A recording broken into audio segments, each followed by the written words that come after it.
আসসালামু আলাইকুম। কুকিং হাউসে সবাইকে স্বাগতম জানাচ্ছি। ভেন্ডি দিয়ে দারুণ মজাদার একটি রেসিপি নিয়ে চলে এসেছি। আজকে রান্না করব ভেন্ডি মশালা।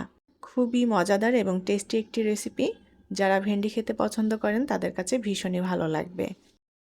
প্রথমে একটা মশলা তৈরি করে নেব। তার জন্য আমি প্যানে ছোট সাইজের 2টা পেঁয়াজ কুচি নিয়েছি। আর নিয়ে নেব বড় 4 কোয়া রসুন। আদা কুচি নিয়ে নেব 2 চা চামচের মতো। আর নিয়ে নেব কয়েকটা কাঁচা মরিচ। মিডিয়াম সাইজের একটা টমেটো নিয়ে নেব।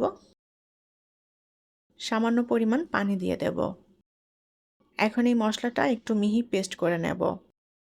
মশলাটা আমি পেস্ট করে নিয়েছি। প্যানে পরিমাণ মতো করে রান্নার তেল দিয়ে দেব। এখন এই তেলের মধ্যে পেস্ট করা মশলাটা দিয়ে দেব। মশলাটা প্রথমে একটু ভেজে নেব যাতে কাঁচা গন্ধটা চলে যায়। মশলাটা বেশ ভালোভাবে ভেজে নিয়েছি, কাঁচা গন্ধটাও চলে গিয়েছে। এখন মশলার মধ্যে কিছুটা পানি দিয়ে দেব। হলুদের গুঁড়া দিয়ে দেব 1/2 চা চামচ পরিমাণ। শুকনা মরিচের গুঁড়া দিয়ে দেব সামান্য। জিরা এবং ধনিয়ার গুঁড়া দিয়ে দেব 1 চা চামচ পরিমাণ। আর দিয়ে দেব স্বাদমতো লবণ।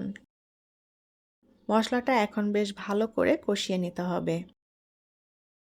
অল্প আঁচে আমি সুন্দর করে মশলাটা কষিয়ে নিয়েছি। এখন এর মধ্যে ভেন্ডি দিয়ে দেব। আমি এখানে ছোট সাইজের কচি দেখে ভেন্ডিগুলো নিয়েছি।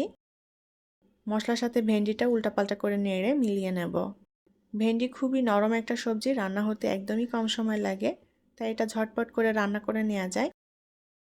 মশলার সাথে বেশ ভালো করে কষিয়ে নিয়েছি ভেন্ডিগুলো। এখন এর মধ্যে পানি দিয়ে দেব। আমি এখানে একদমই ঝোল রাখবো না, শুকনো মাখো মাখো হবে, পানিটা সেভাবেই দিলাম। ভেন্ডিগুলো সেদ্ধ হয়ে গিয়েছে আর ঝোলটা একদম মাখো মাখো হয়ে এসেছে। এখন এর মধ্যে দিয়ে দেব গরম মশলার গুঁড়া 1/2 চা চামচ পরিমাণ। মশলাটা দিয়ে ভালো করে নেড়ে চেড়ে মিলিয়ে নেব আর ঝোলটা একেবারে টানিয়ে মাখো মাখো করে নেব। ভেন্ডি মশলা রান্না করা হয়ে গিয়েছে, ঝোলটা আমি টানিয়ে একদম শুকনো মাখো মাখো করে নিয়েছি। এখন এটা চুলা থেকে নামিয়ে নেব। তৈরি হয়ে গেল দারুণ মজাদার এবং টেস্টি ভেন্ডি মশলা। আশা করছি আমার আজকের রেসিপি আপনাদের ভালো লেগেছে। পরবর্তী রেসিপি দেখার আমন্ত্রণ জানিয়ে বিদায় নিচ্ছি। আল্লাহ হাফেজ।